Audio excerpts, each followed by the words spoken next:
Hello and welcome to Traditional Painting the Digital Way, where I use digital painting apps to teach traditional painting techniques. This is part 3 in my series of comparing adults and children's features, and in this video we're going to continue working on the baby's face. And so we want to go ahead and try to get the features right, and that's what I'm working here. I've added the pupils of the eyes, and again I'm working on them, and again I'm refining them, and you just have to keep doing this over and over and over again. And so that's what I'm doing. And I'm working on the eyes and trying to get them right. Now I'm working on the pupils this time, and I'm using probably ultramarine blue with some white acrylic gesso if you're following along with your acrylics for the light blue color, and I'm also making sure that I faded out the eyebrows, because with baby's features you want everything to be light and delicate. You don't want harsh lines, you don't want dark colors, you want light, delicate and subtle color changes on a baby's face.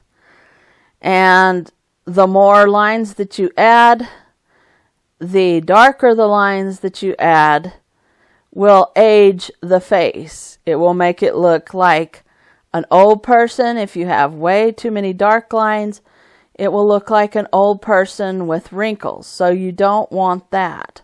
You want to try to keep everything light and subtle and sort of pastel colors. And so here I'm working on the eyelashes of the baby, and again they're light, so you're going to have to use probably a medium brown tone, and that would be, say, burnt umber with some white acrylic gesso, but you don't want them dark.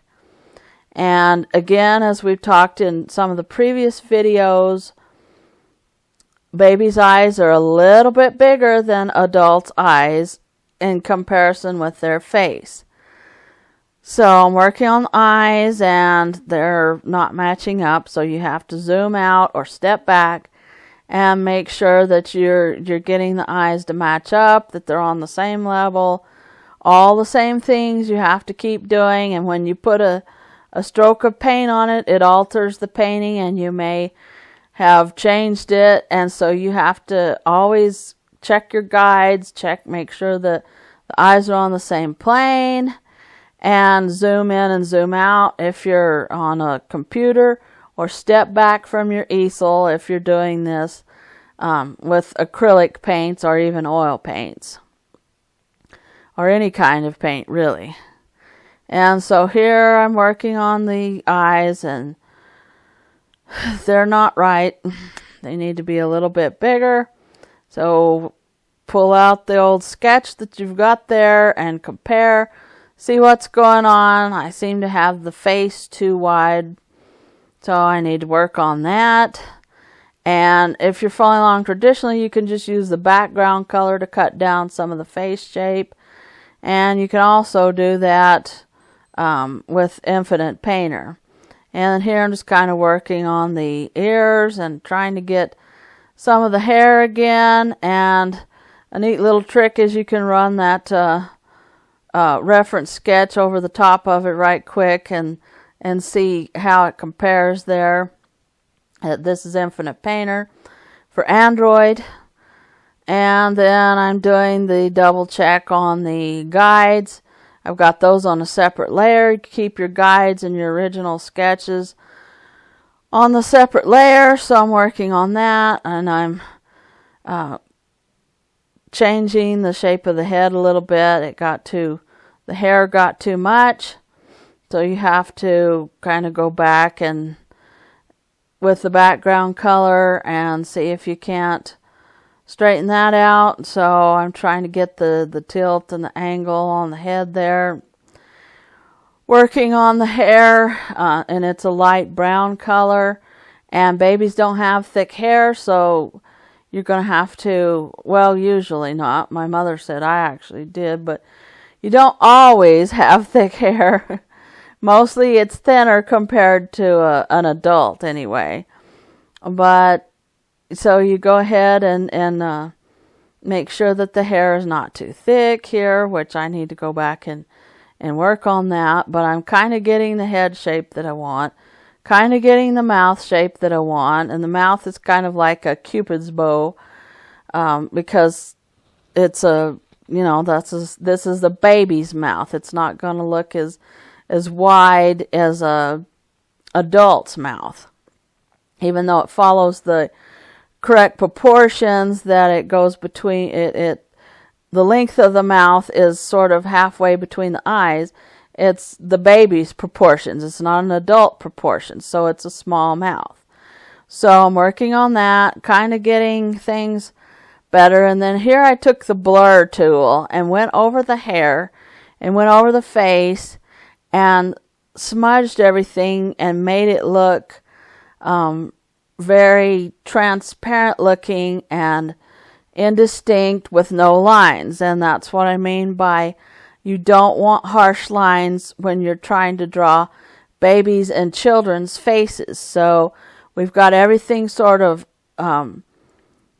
blended in here, and you can use one of the blending tools on Infinite Painter, probably the cloudy one. I would say use cloudy or clouds in the spray category to go ahead and blend everything. And if you're following along traditionally, take your paper towel or your finger and just smudge that paint out and try to get broken lines and indistinct lines, because you don't want the harsh lines or harsh shadows. You want soft, subtle tones on a baby's face. And so that now I'm getting somewhere. Now it's beginning to look more like the picture that I have there. And that's what you have to do. The things that we've done previously, that's called the ugly stage. And every portrait goes through the ugly stage. And the trick is to persevere and not give up and say, oh, it's terrible, I'm not getting it right. No, don't do that. Persevere. Keep going, because eventually you're going to get through the ugly stage and you're going to finally get your portrait going. So here we've finally gotten through the ugly stage and we're starting to get it to look like the photograph that we want. It's not perfect yet. And I'm working on the hair now, and I'm trying to do little strands. Again, I wanted the blurry look underneath those strands to try to give it the little thin hair look that babies have. And so I'm not adding a lot of dark strands to the hair. But you can add a few and then kind of go ahead and blur them together or blend them together. Smudge them with a paper towel or another brush if you're doing this traditionally, and then use a smudge tool from Infinite Painter to do that. And just go ahead and follow the hair. You can see how it curls around on her forehead, and so you want to go ahead and follow the hair shape like that and the shape of the head. And so that's what I'm doing, but I'm keeping it soft and making sure that there's not any harsh lines. And you want to make sure that there's subtle tones of pinks and peach and whatever skin tones that you've got for your baby, but you want these to be subtle and soft, and you don't want big harsh lines. I've drawn some thin, delicate eyebrows, and I've also put in some little lines under her eyes, but you don't want them to be dark, and you don't want them to be real distinct. You want them to be subtle, you want them to be soft. And that's what you've got to do with the hair at the top, and that's what I'm working on it just a little bit. Trying to get that to look a little bit better. Working on the cheeks and the chin. You want the shadows under the chin to be there with a light brown color, but you don't want them to be real dark or real harsh. So you'd probably use a light burnt sienna color if you're following along traditionally, and you just want them to be really soft and blend them in really well. And also on the side of the face too. You just want subtle shadows on the edge of the face. And so here you can step back, you can compare your photo, and you can step back from your easel or shrink it down, do a side-by-side comparison. And that's why I like Infinite Painter, because you can do that with your photo references right on the screen. If I don't have a program that has photo references, I use either a gallery window or a photo reference program, because I always want photo references on the screen so that I can compare them to what I'm painting on the program. So here I'm just kind of trying to get some subtle colors and trying to work on the face and around the eyes and things. And so make sure that you save it. Once you get it going right, save it, because you don't want to lose it, because that is just really upsetting when you finally get it going right and then you lose the whole file. And that has happened. So definitely save frequently and save often. So this is the end of part 3 of our comparison of adult and children features.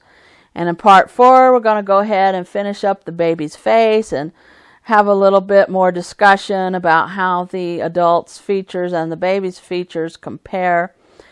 So if you want to see that, hit the subscribe button. Thanks everybody for watching. Thank you so much for your support. If you have any questions, just leave them in the comments down below, and I will catch you later.